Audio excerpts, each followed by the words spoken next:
रोग बलय থেকে মুক্তির জন্য আল্লাহ রাসূল সাল্লাল্লাহু আলাইহি ওয়াসাল্লাম কোন কোন খাবারগুলোর প্রতি দিক নির্দেশনা দিয়েছেন বা ইঙ্গিত করেছেন এ বিষয়ে আমরা আজকে জানব। দেখেন, এমন কিছু খাবার রয়েছে যে খাবারগুলো রাসূল সাল্লাল্লাহু আলাইহি ওয়াসাল্লাম নিয়মিত ব্যবহার করেছেন এবং আমাদের আকাবিরিন যারা রয়েছেন তারাও কিন্তু ব্যবহার করেছেন। আল্লাহ রাসূল সাল্লাল্লাহু আলাইহি ওয়াসাল্লামের কাছে একজন সাহাবী আসলেন, আসার পরে বললেন যে আমার ভাইয়ের পেট খারাপ হয়েছে এবং কোনোভাবেই তাকে সুস্থ করা যাচ্ছে না, এমত অবস্থা আমি কি করব? আল্লাহ রাসূল সাল্লাল্লাহু আলাইহি ওয়াসাল্লাম তাকে বললেন যে তুমি তাকে মধু খাওয়াও। মধু খাওয়ানো হলো। পরবর্তী দিন আবার বললেন, ইয়া রাসূলুল্লাহ ভালো তো হলো না। আবার মধু খাওয়ানোর কথা বলা হলো, মধু খাওয়ালেন, ভালো হলো না।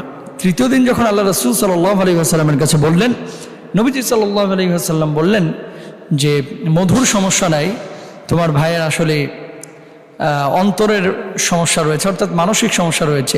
আস্থা নিয়ে তাকে মধুটা ভক্ষণ করতে বলো, পান করতে বলো, তাহলে তাকে আল্লাহ তাআলা সুস্থ করবেন ইনশাআল্লাহ।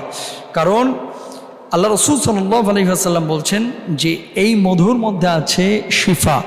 কালোজিরার ব্যাপারে যেমন আল্লাহ রাসূল সাল্লাল্লাহু আলাইহি ওয়াসাল্লাম বলেছেন যে মৃত্যু ছাড়া সমস্ত রোগের প্রতিষেধক হচ্ছে এই কালোজিরা।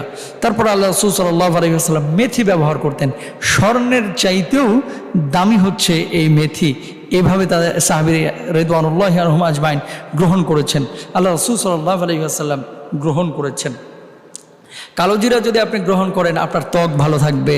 কালোজিরা নাক দিয়ে শুঁকলে সর্দি ভালো হয়, মস্তিষ্ক পরিষ্কার থাকে, তারপরে ভেতরের জীবাণুগুলো ধ্বংস হয়, এরকম অনেক উপকারের কথা আমরা জানি।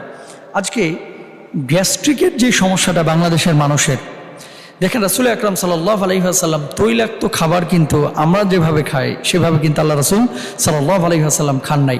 নবীজি সাল্লাল্লাহু আলাইহি ওয়াসাল্লাম গরম খাবার অপছন্দ করতেন। দেখেন তরমুজ টাইপের যে খাবারগুলো, বাঙ্গি টাইপের যে খাবারগুলো আল্লাহ রাসূল সাল্লাল্লাহু আলাইহি ওয়াসাল্লাম পছন্দ করতেন। তারপরে হালিমের মতো যেই তরল খাবার, সারিদ, গোশত, রুটির মিশ্রণ যে খাবারগুলো, এগুলো আল্লাহ রাসূল সাল্লাল্লাহু আলাইহি ওয়াসাল্লাম পছন্দ করতেন। নবীজি মধু পছন্দ করতেন। আল্লাহ নবী সাল্লাল্লাহু আলাইহি ওয়াসাল্লাম তারপরে ছাগলের গোশত পছন্দ করতেন। মানে নবীজি সাল্লাল্লাহু আলাইহি ওয়াসাল্লাম যে খাবারগুলো, লাউ পছন্দ করতেন। যতগুলো খাবার মেনু আল্লাহ রাসূল সাল্লাল্লাহু আলাইহি ওয়াসাল্লামের রয়েছে, এই খাবার মেনুগুলো আপনারা খেয়াল করলে দেখবেন যে ম্যাক্সিমাম খাবার কিন্তু পেটের মধ্যে যাওয়ার পরে এগুলো মানুষের শরীরের জন্য উপকারী খাবার। এগুলো মানুষের ভিতরে গ্যাস্ট্রিক তৈরি করে না, অস্বস্তি তৈরি করে না। মেথি আমরা অনেকেই গ্রহণ করি না। দেখেন গ্যাস্ট্রিকের অসুস্থতায় যারা ভুগছেন আপনারা মেথি ব্যবহার করেন, মেথি খান। বাংলাদেশের অনেক ইসলামিক স্কলারদের সঙ্গে আলহামদুলিল্লাহ আমরা চলাফেরা করি। বড় বড় আলেম যারা ফেমাস বাংলাদেশে, আপনারা যাদেরকে চিনেন, নাম বললে চিনবেন অনেকেই কিন্তু মেথি ব্যবহার করেন এবং সব সময় তার পকেটে অথবা ব্যাগে মেথি রাখেন। আপনারাও রাখবেন ইনশাল্লাহ। ওজন কমাতে মেথি সাহায্য করে। বর্তমান ডাক্তাররাও বলছেন, যারা আয়ুর্বেদিক বিষয়গুলো নিয়ে গবেষণা করেন তারাও বলছেন জ্বর এবং খুসখুসে গলার জন্য মেথি খুব কার্যকরী। চুল পড়া রোধে মেথি, কালোজিরা দুটোই কার্যকরী। হজমে সহায়ক হয় এই মেথি এবং কালোজিরা, মধু আপনারা খেতে পারেন। রক্তে গ্লুকোজ ও ডায়াবেটিস নিয়ন্ত্রণেও মেথির অবদান অনেক, আপনারা ব্যবহার করবেন। উজ্জ্বল ত্বকের জন্য মেথি আপনারা ব্যবহার করবেন। খুশকি দূর করতে ব্যবহার করবেন। সন্তান জন্মদানকে কিছুটা সহজ করতে, অর্থাৎ গর্ভবতী মায়েরা যারা সন্তান জন্ম দেবেন তারা যদি নিয়মিত মেথি, কালোজিরা এগুলো ব্যবহার করেন তাহলে নর্মাল ডেলিভারির সম্ভাবনা অনেক বেশি। সিজার করার প্রয়োজন সাধারণত হয় না, সবার ক্ষেত্রে না। কিছু কিছু ক্ষেত্রে আমাদের আস্থার সংকট দেখা যায়। কেমন আস্থার সংকট? যে আমি একটা মেডিসিন নিচ্ছি অথবা আমি একটা খাবার গ্রহণ করছি, রাসূল সাল্লাল্লাহু আলাইহি ওয়াসাল্লাম বলছেন এটা তোমাকে শিফা দিবে, এটা তুমি গ্রহণ করো, কিন্তু আমরা সেই আস্থা নিয়ে সেই খাবারটা গ্রহণ করি না। আমরা চিন্তা করি নবীজি বলছে, আমরা খাই, হতেও পারে নাও পারে, এরকম চিন্তা চেতনা আপনার আমার মাথার মধ্যে অনেক সময় থাকে। অনাস্থা যদি থাকে, আস্থা যদি না থাকে তাহলে সেটা কিন্তু কাজ হবে না। সুতরাং আস্থা নিয়ে আপনি গ্রহণ করবেন, আস্থা নিয়ে আপনি খাবেন, সেবন করবেন, ইনশাআল্লাহ তাআলা উপকার হবে। রাত্রিবেলায় যখন ঘুমাবেন আপনি মেথি ওই 8টা 10টা দানা নিয়ে গ্লাসের পানির মধ্যে চুবিয়ে রাখবেন। দেখবেন যে হালকা রং এবং ঘ্রাণটা পরিবর্তন হয়ে যাবে সকালবেলায় গ্লাসের পানির, ওই পানিটা আপনি খেয়ে ফেলবেন। তারপরে আপনি যদি এমনিও মেথি 4টা 5টা 8টা 10টা দানা নিয়ে যদি আপনি খেয়ে ফেলেন, তাহলে আপনার গ্যাস্ট্রিকের সমস্যা থাকবে না ইনশাআল্লাহ তাআলা।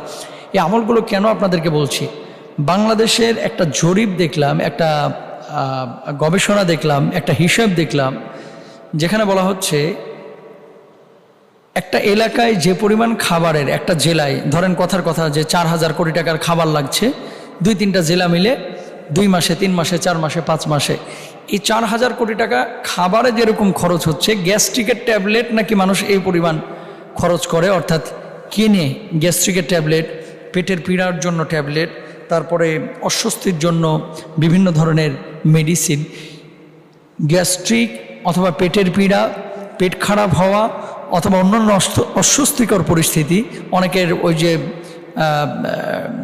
বাথরুমের সমস্যা, এই ধরনের সমস্যাগুলোর কারণে যে পরিমাণ মেডিসিন আপনারা ব্যবহার করেন, আপনাদেরকে বলি এই মেডিসিনগুলো ব্যবহার আপাতত বন্ধ রাখেন।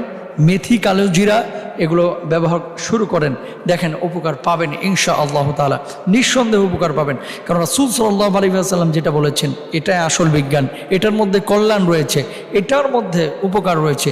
আল্লাহ রাসূল সাল্লাল্লাহু আলাইহি ওয়াসাল্লাম যেহেতু পেট খারাপ হয়ে যাওয়ার পরে মধু খেতে বলেছেন, আপনারা খান, আস্থা নিয়ে খান, ইনশাআল্লাহ তাআলা উপকার পাবেন। দুধটাকে আপনারা খাবেন বেশি। আল্লাহ রাসূল সাল্লাল্লাহু আলাইহি ওয়াসাল্লাম দুধের ব্যাপারেও বলেছেন যে এর মধ্যে আল্লাহ তাআলা শিফা রেখেছেন। আল্লাহ তাআলা আমাদের বোঝার তৌফিক দান করুন, আমিন। আসসালামু আলাইকুম ওয়া রাহমাতুল্লাহি ওয়া বারাকাতুহু।